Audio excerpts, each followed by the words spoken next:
भोला सुबह सुबह अपने कुल्हाड़ी को लेकर जंगल की ओर जाने लगा। भोला रोज लकड़ियां तोड़कर लाता और गांव में जाकर बेचता। जो भी थोड़े पैसे मिलते उससे जैसे तैसे अपना पेट भरता। उस दिन जब भोला लकड़ी काटने गया, उसने देखा कि बहुत सारे पेड़ पहले से ही कटे हुए हैं। फिर अरे ये क्या, लगता है आज कलवा मुझसे पहले आकर लकड़ियां तोड़कर चला गया। वैसे भी कलवा को तो मुझसे बहुत ज्यादा लकड़ियों की जरूरत होती है, इसीलिए आया होगा। चलो अब जंगल के और अंदर जाना होगा। भोला और अंदर चला गया। उसने देखा कि बीच जंगल में बहुत से पेड़ थे। उन पेड़ों को देखकर अरे वाह, यहाँ पर तो बहुत सारे पेड़ हैं। अगले 2 महीनों तक भी रोज लकड़ियाँ काटूं तो भी कम नहीं पड़ेंगी। भोले ने पेड़ काटने के लिए कुल्हाड़ी उठाई। तभी उसने देखा कि ऊपर एक बंदरिया अपने नवजात बच्चे के साथ उस पेड़ पर बैठकर फल खा रही थी। वो बंदरिया इतने प्यार से अपने बच्चे को पकड़कर बैठी थी कि उनका प्यार देखकर भोला रुक गया। ये क्या करने जा रहा था मैं? अगर मैंने ये पेड़ काट दिया, माँ बंदरिया और उसके बच्चे का घर टूट जाएगा। नहीं, मुझे ऐसा नहीं करना चाहिए। शायद इस पेड़ पर बहुत सारे फल हैं, इसीलिए ये बंदरिया यहाँ रहती होगी। चलो मैं कोई ऐसा पेड़ काटता हूँ जिस पर किसी जानवर या पंछी का घर ना हो। भोला और आगे चला गया। उसने अपनी जरूरत के अनुसार लकड़ियाँ काटी और उन्हें बेचने चला गया। ऐसे ही दिन बीतते रहते हैं। भोला रोज उस बंदरिया और उसके बच्चे को देखता। कभी कभी भोला बंदरिया को खिलाने के लिए घर से रोटी भी ले आता। एक दिन जब भोला लकड़ी काटने गया, तब उसने देखा कलवा उसी पेड़ पर कुल्हाड़ी चला रहा था जिस पेड़ पर उस बंदरिया रहती थी। कलवा को उस पेड़ को काटते देख, अरे कलवा, ये क्या कर रहे हो? ये कैसा सवाल है? भगवान ने आंखों की जगह बटन लगाकर भेजा है क्या? दिखाई नहीं देता? लकड़ी काट रहा हूँ। वो तो मैं देख रहा हूँ कलवा, लेकिन इस पेड़ की लकड़ी क्यों काट रहे हो? किसी और पेड़ की लकड़ी काटो। पेड़ पर देखो, एक बंदरिया का घर है, उसके साथ उसके नवजात शिशु भी हैं कलवा। तो क्या हुआ? वो बंदरिया किसी और पेड़ पर चली जाएगी? इतने सारे पेड़ तो हैं। लेकिन कलवा, लेकिन वेकिन कुछ नहीं। चल निकल जा यहाँ से, आया बड़ा मुझे सिखाने वाला। और सुन, इस पेड़ को तो पूरा मैं ही काटूंगा, ये ध्यान रखना। तुझे चाहिए तो कहीं और चला जा, नहीं तो ये देख रहा है ना कुल्हाड़ी, मुझे जरा सी भी देर नहीं लगेगी इस कुल्हाड़ी को तुझ पर चलाने में। कलवा पेड़ काटने लगा। भोला बेचारा चाह कर भी कुछ नहीं कर पाया और आगे चला गया। दोपहर के समय जब भोला जंगल से लौट रहा था, तब सपने देखा कि कलवा ने वो पूरा पेड़ काट डाला था। भोला को बहुत बुरा लग रहा था। तभी उसकी नजर पेड़ के एक बड़े लकड़ी के नीचे थी। वो बंदरिया उस लकड़ी के नीचे मरी पड़ी हुई थी। उसे देख भोला के आंखों में आंसू बहने लगे। भोला को लग रहा था कि शायद उसके बच्चे की भी मौत हो गई है। भोला उस बंदरिया के पास गया। तभी उसने देखा कि बंदरिया ने मरते हुए भी अपने बच्चे को अपने गोद में सुरक्षित रखा था। हे भगवान, तेरी महिमा अपरंपार है।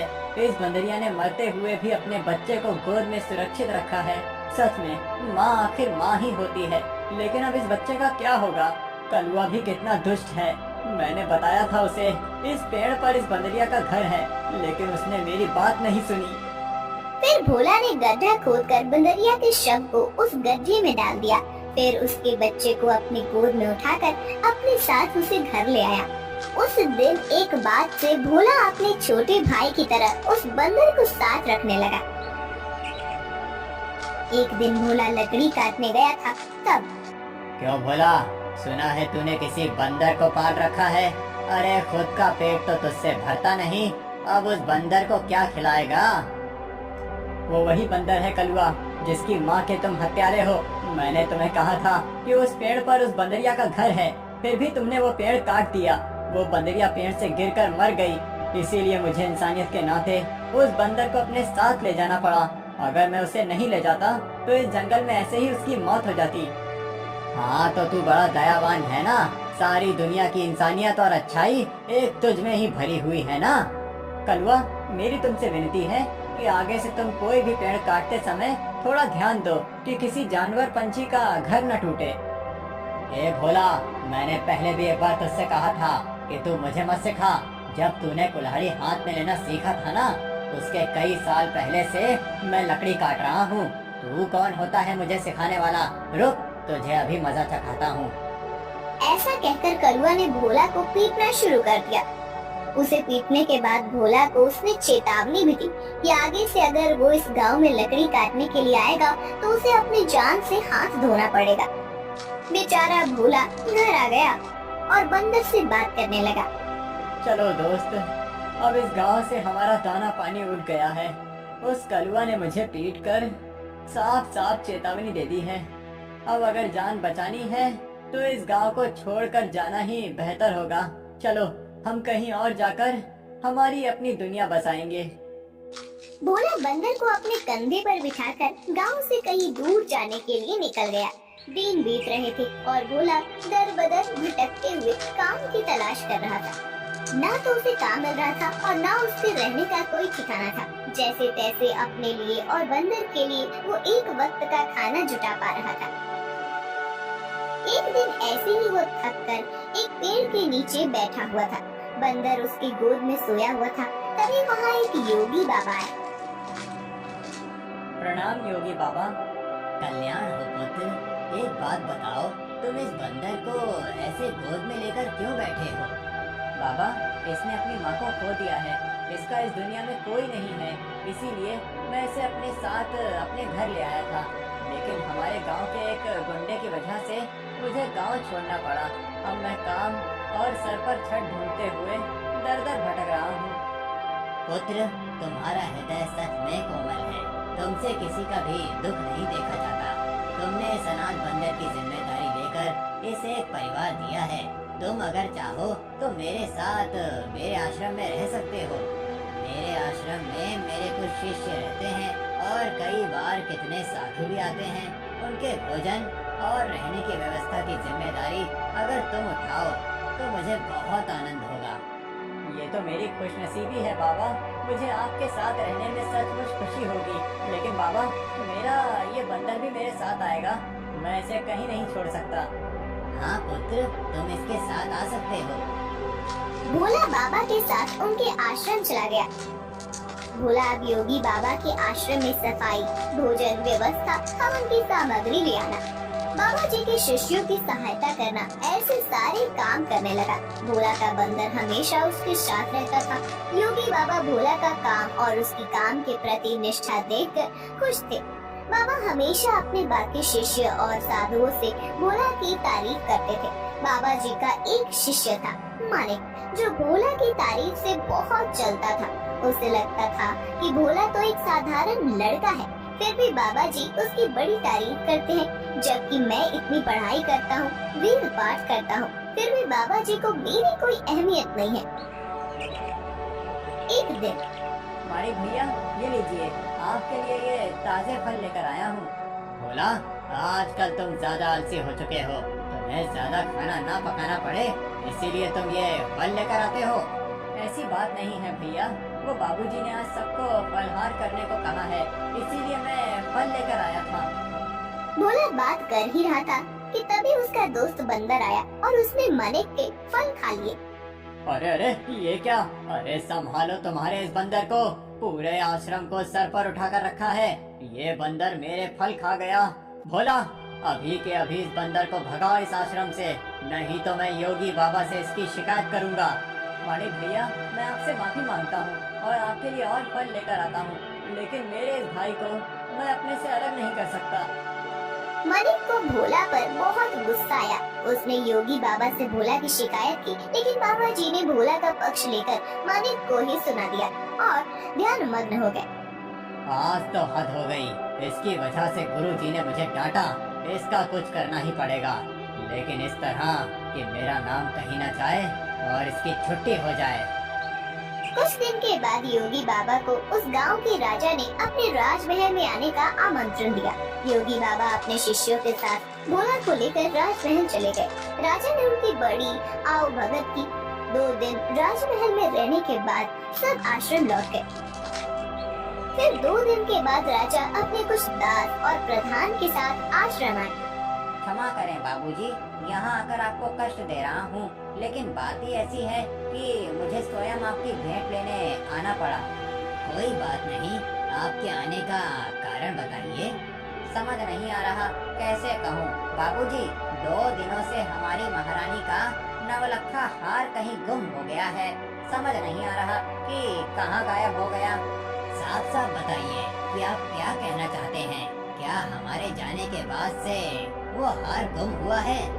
सच कहूँ तो हाँ।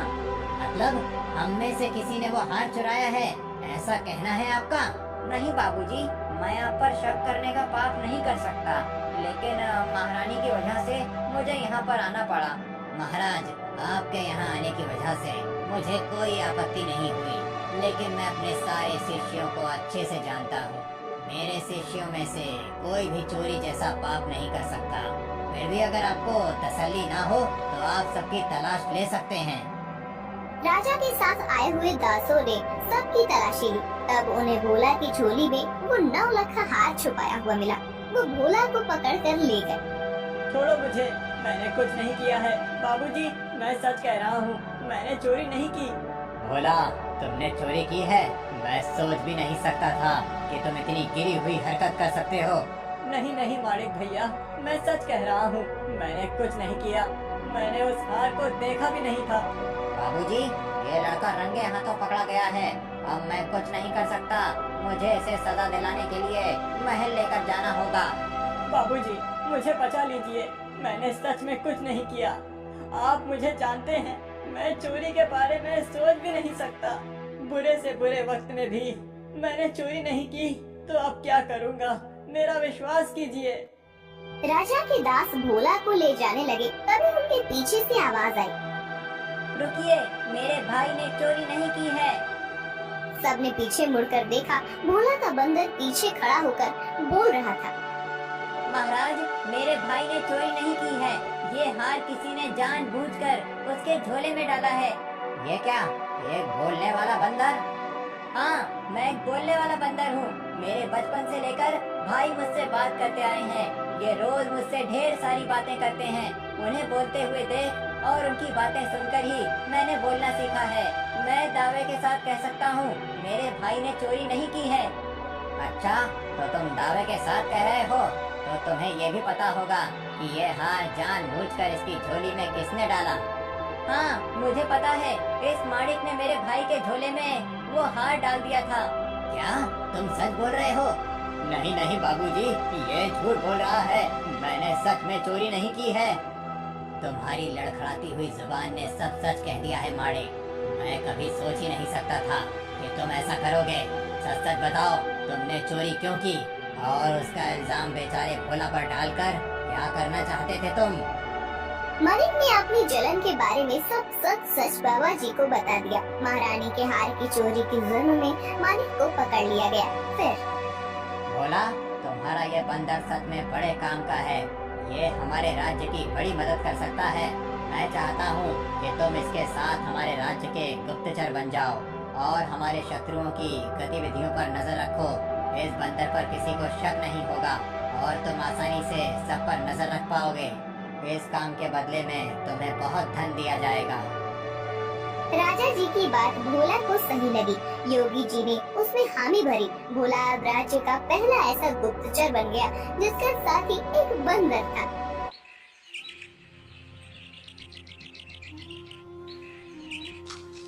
रूपा अपना पिज्जा का ठेला लेकर जा रही थी। ले लो, गरम पिज्जा ले लो, वेज पिज्जा, चीज पिज्जा ले लो। बहुत दिनों से रूपा का पिज्जा का धंधा कुछ ठीक से नहीं चल रहा था। ग्राहक उसके ठेले के पास से गुजरते थे, लेकिन पिज्जा खरीदने के लिए नहीं रुकते थे। तभी वहाँ रूपा के पिता की उम्र का किशोरी लाल आया। किशोरी लाल सीटी बजाते हुए, अरे वाह, आज तो लगता है मेरी नसीब बहुत जोरों पर है। सुबह सुबह चिकनी चमेली के दर्शन हो गए। मेरा रास्ता छोड़िए। अरे रास्ता छोड़े मेरे दुश्मन। हम दोनों के तो रास्ते जल्दी ही एक होने वाले हैं और तुम बोल रही हो कि रास्ता छोड़ दो। ये ठीक नहीं है डार्लिंग। अच्छा, तुम्हें डार्लिंग कहूंगा तो चलेगा ना? वो क्या है ना, मैंने सुना है कि आजकल की लड़कियों को डार्लिंग, जानू, बच्चा ऐसे सब सुनना अच्छा लगता है। तुम बताओ मैं तुम्हें क्या कहकर पुकारूं? कोई जरूरत नहीं है मुझे किसी भी नाम से पुकारने की, जाने दीजिए मुझे। रूपा रास्ता बदलकर जाने लगी। तभी किशोरी लाल ने रूपा का हाथ पकड़ लिया। छोड़ो मेरा हाथ, छोड़ो। अपनी बेटी की उम्र की लड़की का हाथ पकड़ने में शर्म नहीं आती तुम्हें किशोरी लाल? किशोरी लाल नहीं, सुनिए जी कहकर बुलाओ मुझे।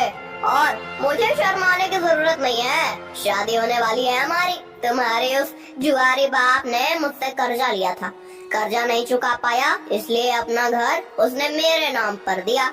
ये तो मेरी रहमत समझो कि मैंने तुम लोगों को घर से बाहर नहीं निकाला। ये करके भी वो रुका नहीं, फिर से जुआ खेलने के लिए मुझसे पैसे लिए और कहा कि अगर पैसे नहीं चुका पाया तो मेरी बेटी से शादी कर लेना। अब एक तो तुम्हारे बाप को कहो कि मेरे पैसे लौटाए, नहीं तो तुम मुझसे शादी करने के लिए तैयार हो जाओ। हाँ। रूपा मायूस होकर घर चली आई।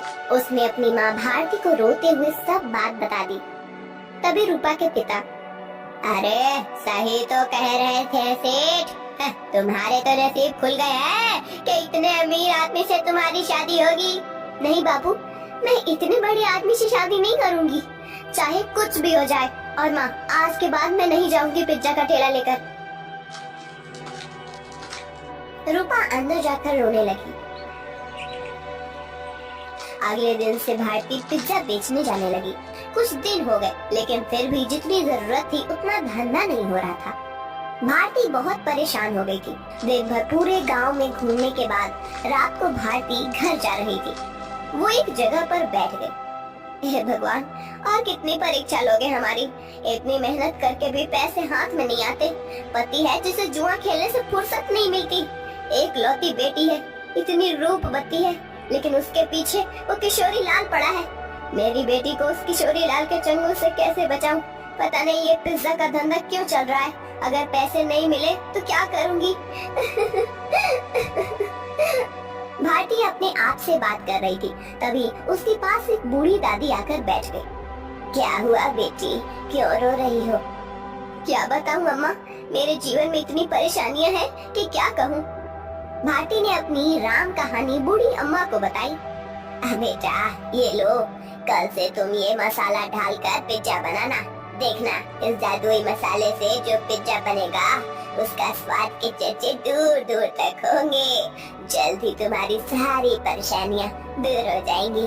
भारती को वो मसाला देकर बूढ़ी अम्मा गायब हो गई। अगले दिन भारती ने उस जादुई मसाले से पिज्जा बनाया। अरे वाह माँ, आज तो पिज्जा की खुशबू बहुत अच्छी आ रही है। मैं एक खाकर देखूं? वाह माँ, ये तो सच में बहुत अच्छा बना है। कैसे बनाया तुमने ये?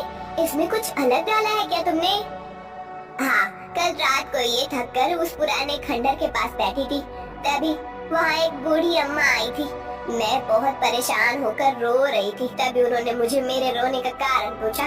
जब मैंने उन्हें हमारे बारे में सब सच बताया, तब उन्होंने मुझे ये मसाला दिया और कहा कि इसमें पिज्जा में डालकर पिज्जा बनाऊंगी तो पिज्जा का स्वाद बढ़ जाएगा।